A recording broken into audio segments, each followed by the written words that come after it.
সুপ্রিয় দর্শক, আসসালামু আলাইকুম।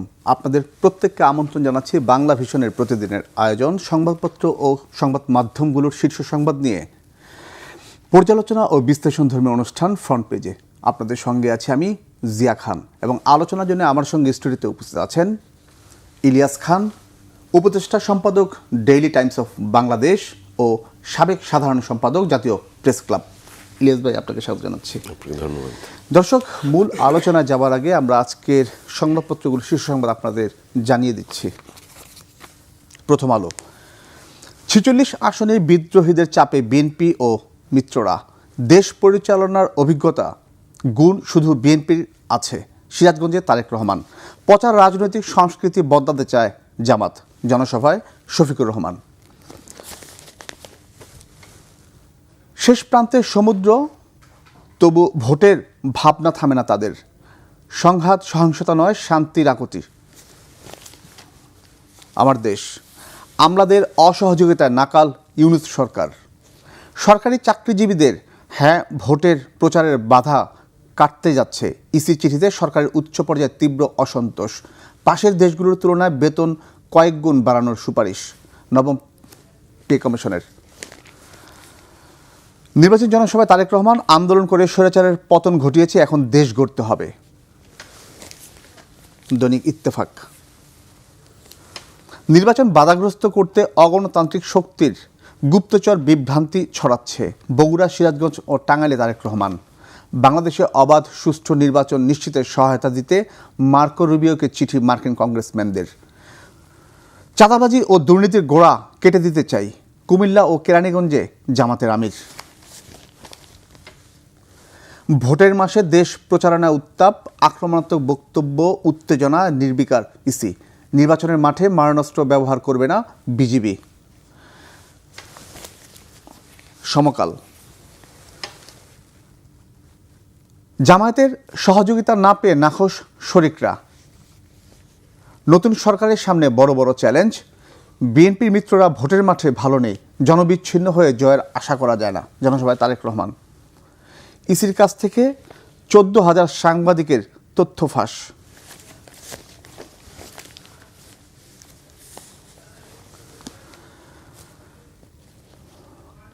এই মুহূর্তে দেশ পরিচালনার অভিজ্ঞতা আছে শুধু বিএনপির, তারেক রহমান। স্বেচ্ছাচারিতার বেড়াজালে ভালো গ্রাহকও খেলাপি, social Islam bank. Bharat EU FTA চুক্তি, তৈরি পোশাক শিল্পে বিপদ সংকেত। কুমিল্লা ও ঢাকা জনসভায় জামায়াত আমির, ভোটে জিতলে ঐক্য সরকার গঠন করা হবে।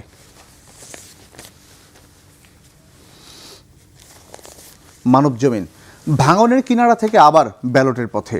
নির্বাচনে আসছেন 330 আন্তর্জাতিক পর্যবেক্ষক, সব ধরনের জ্বালানি তেলের দাম কমল। 26 নির্বাচনে যা কিছু নতুন, পাসপোর্ট পেল 17,000 রোহিঙ্গা, প্রিন্টে আরও 51,000। কালের কণ্ঠ, ভোটের প্রচারণা তুঙ্গে, আর মাত্র 11 দিন বাকি, জনসমর্থনের পাল্লা ভারী করার সময় আর 9 দিন। প্রতিপক্ষের বিরুদ্ধে বাক্যবান ক্রমশই শানিত হচ্ছে। রাজনীতির দুষ্টচক্র থেকে মুক্ত করতে হবে অর্থনীতি। একটা বিশেষ সাক্ষাৎকার, দুর্নীতির মূলোৎপাটনই হোক নতুন সরকারের প্রথম অগ্রাধিকার। যারা বিভ্রান্তি ছড়াবে তারাই গুপ্ত, এরা স্বৈরাচারের সঙ্গে মিশেছিল, তারেক রহমান। যারা বছরের পর বছর উধাও তারা মজলুমদের বলে গুপ্ত, জামায়াত আমির। কালবেলা, রাষ্ট্রীয় অর্থে 5 স্টার বিলাস, যারা বিভ্রান্ত করার চেষ্টা করবে তাদের গুপ্ত বলবেন, তারেক রহমান। আকাশে কিছু কালো চিল ঘোরাফেরা করছে, জনসভায় শফিকুর রহমান। সরকারি খরচে এনবিআরের 7 কর্মকর্তার পাকিস্তান সফর। দৈনিক ইনকিলাব, কর্মবিরতি বিক্ষোভে অচল বন্দর, চট্টগ্রাম বন্দরে ফাঁকা জেটি, বন্ধ আমদানি রফতানি পরিবহন। আর্থিক সংকটে দেউলিয়া হতে চলেছে জাতিসংঘ, সতর্কবার্তা মহাসচিবের। আমরা কোনো দুর্নীতিগ্রস্ত সরকার দেখতে চাই না, নির্বাচনী জনসভায় জামায়াত আমির। বিএনপি ছাড়া দেশ গড়ার অভিজ্ঞ আর কোনো দল নেই, তারেক রহমান। বাংলাদেশ প্রতিদিন, শেষ মুহূর্তে অনেক গোজামিল, নানান বিতর্কিত প্রকল্প, নির্বাচিত সরকারের উপর বাড়বে চাপ। রাজনীতির দুষ্টচক্র থেকে মুক্ত করতে হবে অর্থনীতি। গুপ্তরা বিভ্রান্তিকর কথা ছড়াচ্ছে, সিরাজগঞ্জে তারেক রহমান। যারা বাইরে ছিল তারাই আমাদের গুপ্ত বলছে, ঢাকায় ডাক্তার শফিকুর রহমান। নির্বাচন কমিশন সর্বোচ্চ সতর্ক, ঝুঁকিপূর্ণ কেন্দ্রে সিসি ক্যামেরা, ড্রোন ও ডগ স্কোয়াড মোতায়েন। দেশ রূপান্তর। সর্বাত্মক শাটডাউন দেখল বন্দর, যারা মানুষকে বিভ্রান্ত করে তারা গুপ্ত। সমাবেশে Tarique Rahman.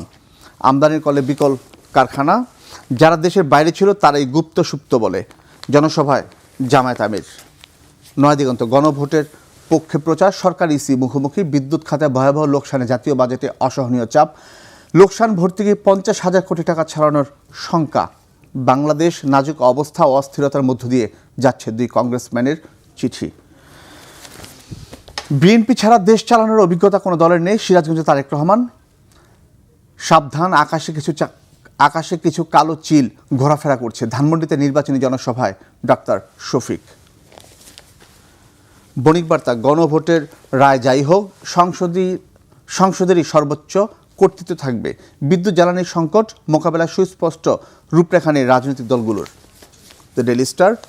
Strike over DP World deal, cripples Chittagong port. Be wary of vote theft and ballot stuffing. Tarique urges voters in Tangail, Sirajganj. Pledges export of heritage items. Islamic parties, new age, Islamic parties continue to weaponize religion.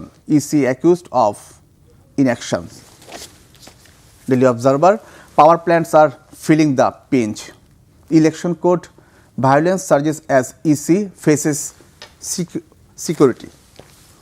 দর্শক, এতক্ষণ আমরা শুনছিলাম আজকের সংবাদগুলো, শীর্ষ সংবাদ। এবার আমরা যাব মূল আলোচনায়। ইলিয়াস ভাই, আজকে সবগুলো পত্রিকার সংবাদ জুড়ে আছে, আপনি দেখছেন যে নির্বাচনে যে ভোটের যে উত্তাপ, যে বাকযুদ্ধ, একে অপরের প্রতি যে প্রশ্নবাণ, যেগুলো যে শানিত হচ্ছে, সেই বিষয়গুলো আস্তে আস্তে আমরা সংবাদপত্র জুড়েই আমরা প্রতিদিন দেখতে পাচ্ছি। এখন সরাসরি হচ্ছে, একদম আগে রাগ ডাক রেখে কিন্তু এই বিষয়ে আমি যদি দু একটা কথা, যে গুপ্ত সুপ্ত এই নিয়ে যে আজকে তর্ক বিতর্ক, সেই গুপ্ত সেই সুপ্ত বিষয়গুলো চলে আসছে, এটা নিয়ে একটু আপনার কথা শুনবো। 2 দলের পক্ষ থেকে বলা হচ্ছে, তারেক রহমানও বলছেন যে যারা বিভ্রান্ত ছড়াচ্ছে তারা গুপ্ত।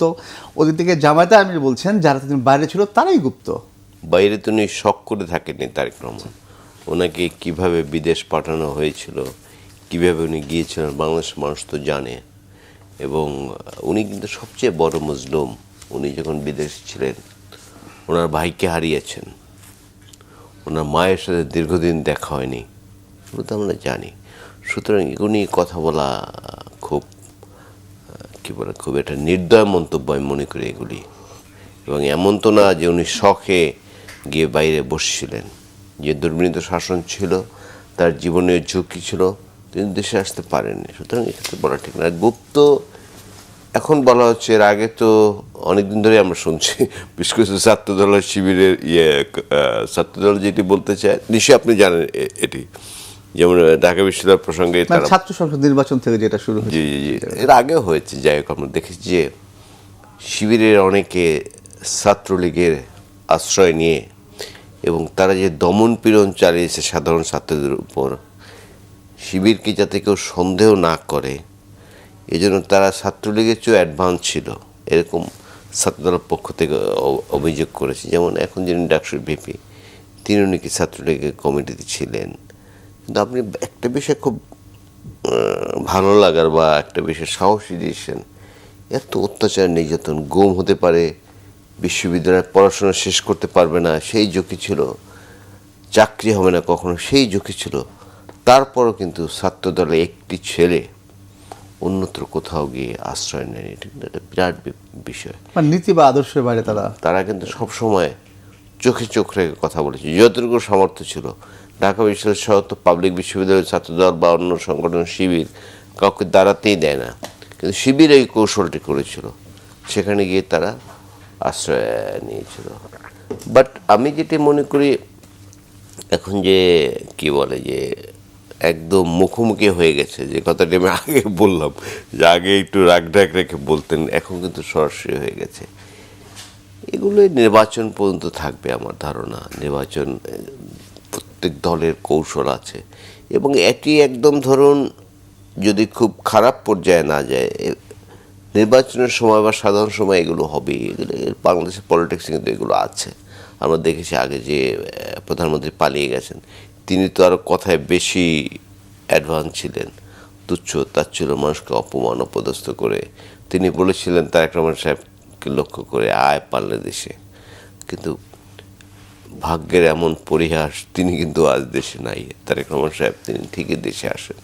ইলিয়াস ভাই, যে গুপ্ত সুপ্ত যে প্রভাব, এটা ইলেকশন কেন্দ্রে কিভাবে দেখছেন আপনি?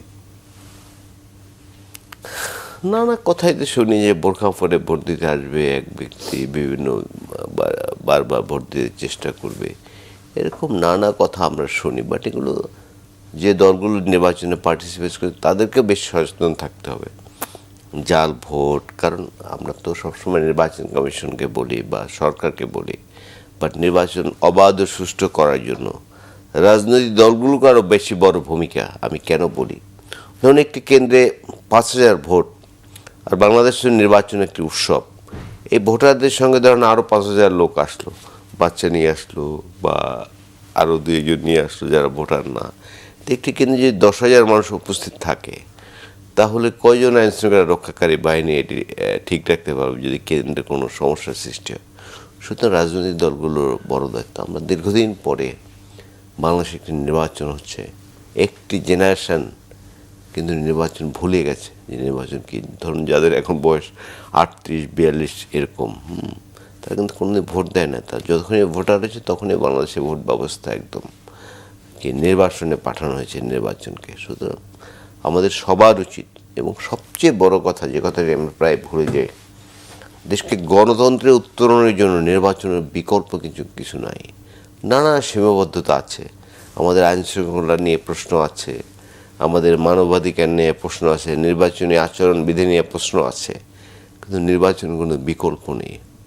সরকারকে আমি আহ্বান জানাতে চাই, আইন শৃঙ্খলা রক্ষায় তাদের অনেক কী বলে ঢিলেমি মনে হচ্ছে অনেকের কাছে। এটা কিন্তু ধরুন যে 1.5 বছর হয়ে গেছে, লুট হওয়া, আপনি তো ক্রাইম রিপোর্টিং করেছেন দীর্ঘদিন, লুট হওয়া অস্ত্র কিন্তু উদ্ধার হয়নি।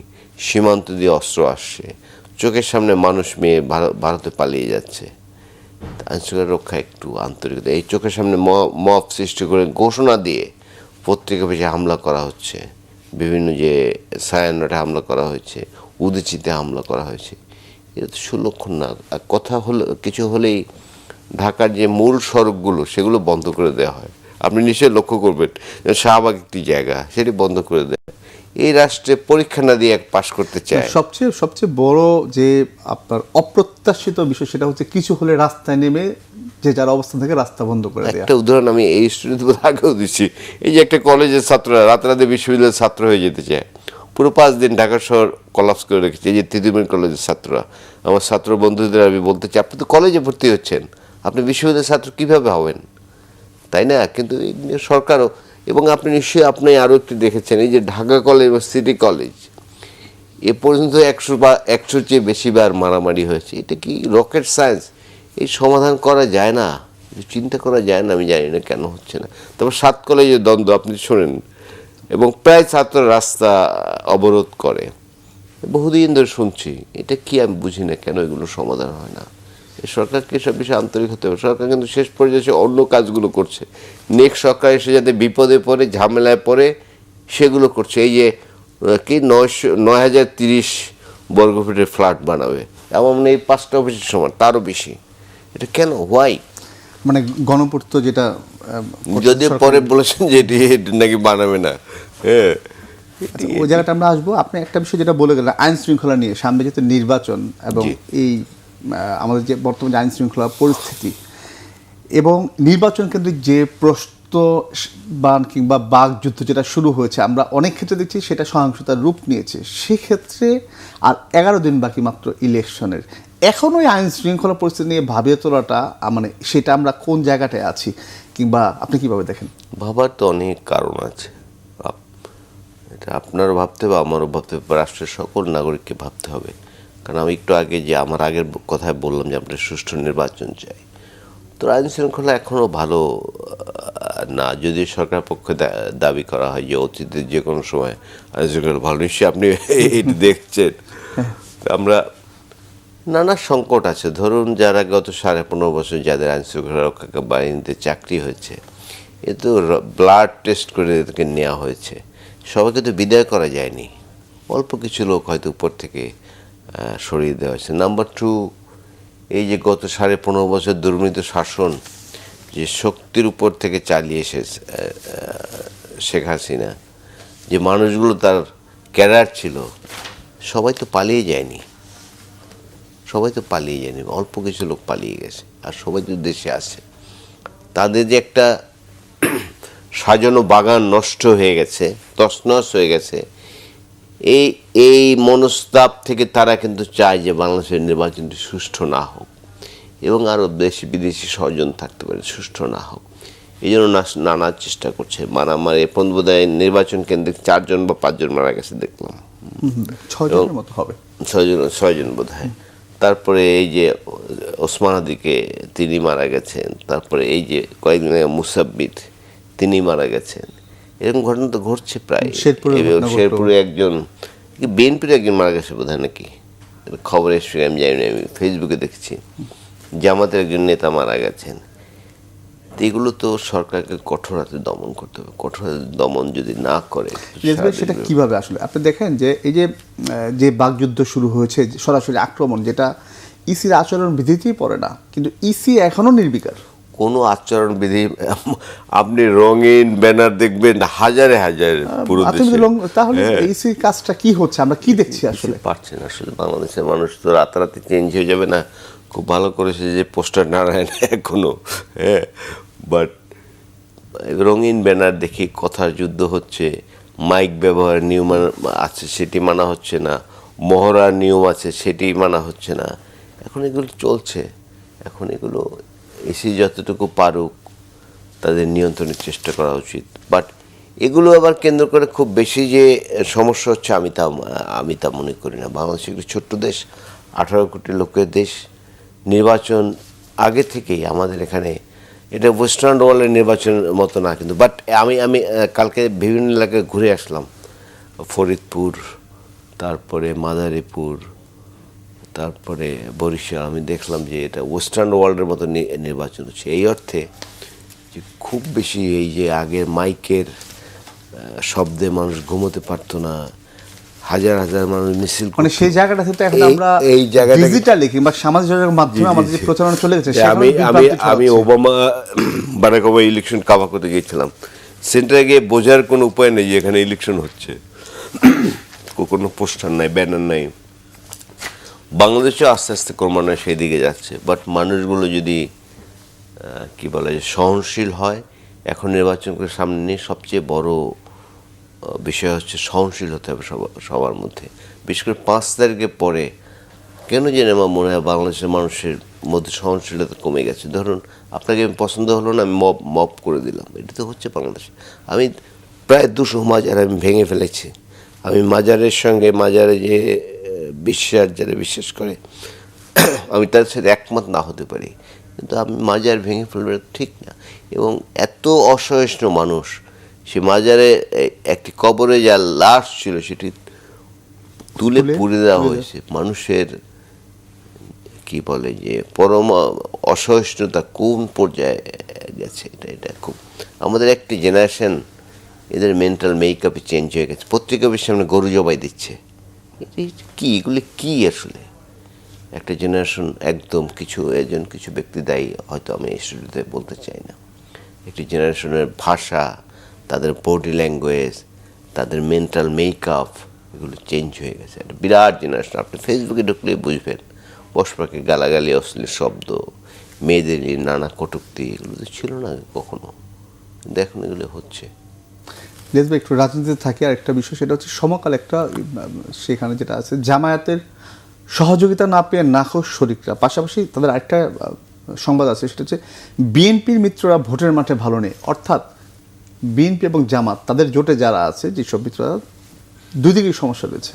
আর বিএনপির মিত্ররা তো খুব বিপদে আছে। কেন আমি বলি, যেমন যারা দাঁড়িয়েছেন তাদেরকে বিএনপি থেকে বহিষ্কার করা হয়েছে। মিত্রদের বিরুদ্ধে যারা বিএনপি থেকে দাঁড়িয়েছেন, যেমন আমি নাম ধরে বলি, ঢাকা বিশ্ববিদ্যালয়ের ছাত্রদলের সভাপতি ছিলেন Hasan Mamun, is very popular, আমি জানি। তারপরে আছেন রাশেদের এগেনস্টে যিনি দাঁড়িয়েছেন, রাশেদ যদি এখন বিএনপিতে, রাশেদ নিশ্চয়ই আপনি চেনেন, সাইফুল ইসলাম ফিরোজ, তিনি কিন্তু খুব জনপ্রিয়। তারপরে ধরেন রুমিন ফারহানা যেখানে আছেন, সব জায়গায় কিন্তু একই চিত্র। এখন কি হয় আই ডোন্ট নো। যেমন এখানে সাইফুল হক উনি দাঁড়িয়েছেন, এখানে দাঁড়িয়েছেন যুবদলের সাবেক সভাপতি এবং ঢাকা উত্তরের সভাপতি ছিলেন সাইফুল ইসলাম নীরব। তো আসলেই তো সমকাল যে রিপোর্ট করেছে, কি বলেছিল হেডলাইনটা? জামায়াতের সহযোগিতা না পেয়ে নাখোশ শরিকরা আর বিএনপি মিত্ররা ভোটের মাঠে ভালো নেই। বিএনপি মিত্ররা ওই যে বললাম, এই জন্য সবাই একটি আশঙ্কার মধ্যে আছে আদৌ জিততে পারে কিনা। দুটো সংবাদে কিন্তু যে ধরনের সাপোর্ট করার কথা ছিল এদের যারা জোটে ছিল, ওই সাপোর্টটা তারা পাচ্ছে না। কারণ দলের যারা ছিল তারা গিয়ে হয় স্বতন্ত্র দাঁড়িয়েছে, আর না হয়তো জামাতের ক্ষেত্রে বোধহয় এরকম হয়নি। একজন শুধু বিদ্রোহী দাঁড়িয়েছিলেন, আমি জানি না তিনিও এখন আছেন। কিন্তু ওদের ক্ষেত্রে বড় অভিযোগটা হচ্ছে যে তারা বিদ্রোহী না দাঁড়াইলেও তারা মাঠে নেই সহযোগিতা করার জন্য। জোটের যে প্রার্থী তাকে সহযোগিতা করার জন্য তারা যারাই করুক, এটি বিএনপি জোটের সমস্যা জামাতেও আছে। এটি রাজনৈতিক অসততা আমি মনে করি।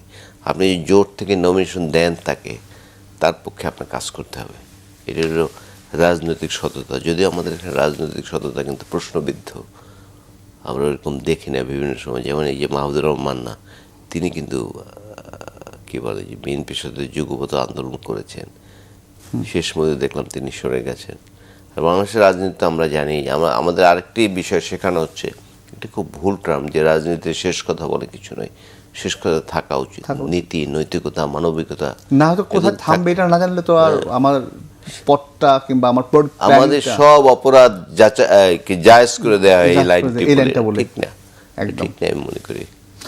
ইলিয়াস ভাই, যে গণভোট নিয়ে এই যে সরকার ইসি যে মুখোমুখি, এই বিষয়টা একটু শুনবো। এই ইসির যে চিঠি এবং সরকারের যে অবস্থান, মুখোমুখি না বলে আমি একটি কথা বলি, গণভোট কোনো প্রয়োজনই ছিল না। আপনি দেখুন এবার মানে প্রয়োজন বলতে হচ্ছে আপনি বলতে চাচ্ছেন এই সংসদ নির্বাচনের সাথে, এটা বোঝাতে চাচ্ছেন? না, একদমই প্রয়োজন ছিল না। কেন আমি বলি, কারণ এই যে জুলাই চার্টারে যারা স্বাক্ষর করেছে সেই দলগুলোই তো পার্লামেন্টে যাচ্ছে, যেমন বিএনপি, জামাত ইসলাম। যদি এনসিপি 2-1টা সিট পায়, আমি জানি না পাবে কিনা, তারা বা অন্য যে দলগুলো আছে যারা চার্টার সিগনেচার করে, তারা সংসদে বসে তো এটি ঠিক করে ফেলতে পারত। আমি যদিও খুব ভালো আইন বুঝি না, বাট আমি মোটা দাগে এটি বুঝি। এই জন্য গণভোটের কোনো প্রয়োজন ছিল বলে আমি মনে করি না। এবং এটা সমন্বয়হীনতার একটি কি বলে যে একটি দৃশ্য বা একটি একটি একটি ঘটনা আমরা দেখছি, যে নির্বাচন কমিশন বলেছে এটা সরকারি কর্মচারী। আমি ব্যক্তিগতভাবে মনে করি, আমি সরকারকে ট্যাক্স পে করি, আমার ট্যাক্স দিয়ে সরকার পরিচিত। সরকার ডাইরেক্ট বলে দিতে পারে না তুমি অমুককে ভোট দেবো, অমুককে ভোট দেবো। আমার মনে হয় এটি নৈতিকভাবে এটি ঠিক না, আমি মনে করি। ইলিয়াস ভাই, আমার দেশের একটা সংবাদ, সেটা হচ্ছে আমলাদের অসহযোগিতার নাকাল ইউনূস সরকার। আমি আপনার মুখে এবং আপনার মতো আর অনেকের মুখ থেকে আমি বলতে শুনেছি যে এই যে আমলারা যারা ছিল তাদের কিছু সরানো যায়নি, এখন এসে যে বিষয়গুলো আসছে ইউনূস সরকার আর যে অসহযোগিতার যে বিষয়গুলো, এটা তো আপনার কাছে আমার প্রশ্ন হচ্ছে যে ইলেকশনের পর তো বলা যায় ইউনূস সরকারের সময়টা শেষে, কিন্তু এই প্রভাবটা, এই চাপটা নতুন সরকারের উপর সেটা কিভাবে পড়বে? এই যেগুলো তো সব করছে আমলারাই। আমি যে একটু আগে আমি বললাম র্যাব বিলুপ্তি করার জন্য সুপারিশ করে, র্যাবের জন্য 163টি গাড়ি কেনার কথা বলে। তারপরে একটু আগে যে উদাহরণ দিলাম, ফ্লাড অতিরিক্ত আছে, বাড়ি অতিরিক্ত আছে, তারপরে তারা ফ্ল্যাট নির্মাণ করতে চায় মন্ত্রীদের জন্য 9030, 850 থেকে। এগুলো সব তো আমলারা করছে। এরকম উদাহরণ দিলে বহু উদাহরণ দেওয়া যাবে। এবং আমলাতন্ত্র দীর্ঘদিন ধরেই জনমনে এক ধরনের তার আস্থা তৈরি করতে পারে না যে আমরা দেশের জন্য খুব দ্রুত কিছু করে। আমরা তো সবসময় বলি লাল ফিতার দৌরত্ব, আপনি তো জানেন। সুতরাং আর এবারে যে নেক্সট যে সরকার আসবে, সেই সরকার আরও বেশি ঝামেলায় পড়বে। কারণ একটু আগে যারা আমি যে বললাম যে 15.5 বছর যে, মানে আমি আপনি না বলে আমি আপনাকে প্রশ্ন করতাম চ্যালেঞ্জগুলো কি হবে আসলে, আপনি বলে দিলেন ঝামেলা, সেগুলো কি দেখবো আমরা সামনে নতুন সরকার? যে দেশ গতিশীল করা ভালো, তারপরে ধরুন কি বলে যে আর্থিক বিষয় যেগুলো আছে সেগুলো ঠিকভাবে রেগুলেট করা, এসব সমস্যা তো আমাদের পড়তে হবে। একটা সরকার এখন ধরুন বাংলাদেশ তো অর্থনীতি ভেঙে পড়েছে, বাংলাদেশের টাকা বিদেশে পাচার হয়েছে, বাংলাদেশের সমস্যায় জর্জরিত, সাংবিধানিক প্রতিষ্ঠানগুলো শেষ হয়ে গেছে। এই যে আমলাতন্ত্রের একটি উদাহরণ দিই আমি, এই যে 18 সালের নির্বাচন, হ্যাঁ 18 সালের নির্বাচনই এই রাতের ভোটগুলো কিন্তু সব আমলারা করেছে, জানেন, তাদের প্ল্যানে এক্সিকিউট এবং সব কিছু ঠিক না। এবং এমন শোনা যাবে, যদিও এটি বলে তা শেখ হাসিনাকে জাস্টিফাই করতে চাই না, তিনি এত সিট দেখে নিজেই নাকি বিরক্ত হয়েছিলেন যে এত সিট তো আমি চাই না, কিন্তু আমলাদের মধ্যে প্রতিযোগিতা ছিল কে বেশি ভোট কেটে দিতে পারে, এবং মোর দ্যান 200 সেন্টারে কিন্তু 100% ভোট পড়েছে। হ্যাঁ, এগুলো সব তো আমলারা করেছে। হ্যাঁ, তো আগামী দিনগুলো বাংলাদেশকে সঠিক পথে পরিচিত করতে হয়, আমলাদের লাগাম টেনে ধরতে হবে, তাদের কাজের পরিধি কতটুকু নিশ্চয়ই তারা বোঝেন, কিন্তু অনেক সময় তারা সেটি অতিরিক্ত করে ফেলেন। এবং আমি আরেকটা কথা বলে শেষ করি এই প্রসঙ্গ, যে রাজনীতিবিদদের তো অনেকে নতুন আসে, ধরেন এবার অনেক এমপি হবে যারা আগে কোনোদিন হন না, অনেক মন্ত্রী হবেন যারা আগে কোনোদিন হন না, এদের চালায় তো আপনারা, তারা বুঝায় যে এটি করেন এটি করেন এটি করেন, যার ফলে অনেক সময় নানা সমস্যা ক্রিয়েট করে। এগুলো ঠিকভাবে নজর রাখতে হবে।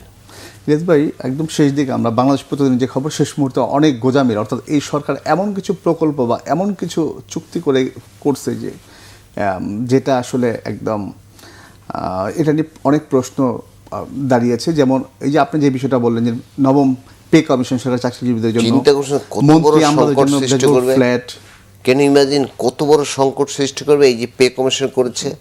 এবং আমি গণমাধ্যম কমিশন, আপনি জানেন গণমাধ্যম কমিশন অধ্যাদেশে একটা খসড়া তৈরি করছে, এত তাড়াহুড়া কেন? কারোর সাথে আলাপ করে না।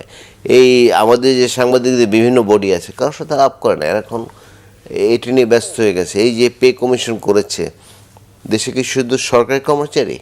এবং এটি দিলে আপনি বেতন কত বেড়েছে দেখছেন তো? এটি বাংলাদেশ তো হাহাকার শুরু হয়ে যায়। বাংলাদেশ ইনফ্লেশনে মধ্যবিত্ত বাঁচার কোনো রাস্তা থাকবে না। কি চিন্তা করে তারা এটা করলো? এই সরকারকে চাপ দিয়ে নিজেদের সুযোগ সুবিধা নেওয়ার জন্য। আপনার মানে এটার পিছনে আমার 1 টাকা লাভের জন্য আপনার 99 টাকা লস হোক, এই মানসিকতা কিছু মানুষ আছে।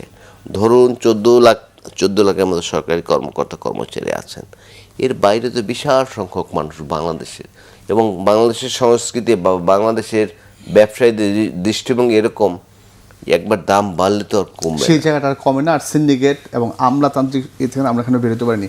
একদম শেষ যেটা মনে পড়লো, ভুলে গিয়েছিলাম, যে 14,000 সাংবাদিক তথ্য ফাঁস ইসি থেকে, এটা দিয়ে আমি শেষ করবো। এবং এটা 2 ঘন্টা ওপেন ছিল, কিন্তু একদম এটা দুর্ভাগ্যজনক, নিন্দনীয় এবং শাস্তিযোগ্য অপরাধ। এত বড় নির্বাচন তো সেটার শাস্তিকে আমরা দেখবো, বা এই যে এত সময় পর কোনো ধরনের এই রাষ্ট্রে কিছুই হবে না। এই শহীদ ওসমান আদি এর কথা কেউ একবার বলে, এখন আর একটি বড় ঘটনা আসবে, আপনি এটি ভুলে যাবেন।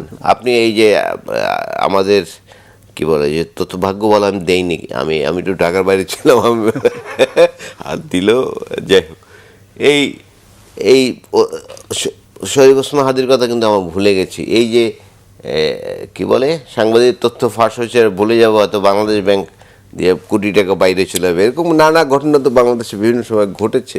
আপনি একটা ঘটনায় যে মুসাব্বির মারা গেছে মনে রাখি না কিন্তু আমরা, কারণ এর অন্য অন্য ঘটনা এসে আমরা পিছনের ঘটনা ভুলে যাই। এইগুলো কিচ্ছু হবে না, আমি বলে দিলাম আপনাকে।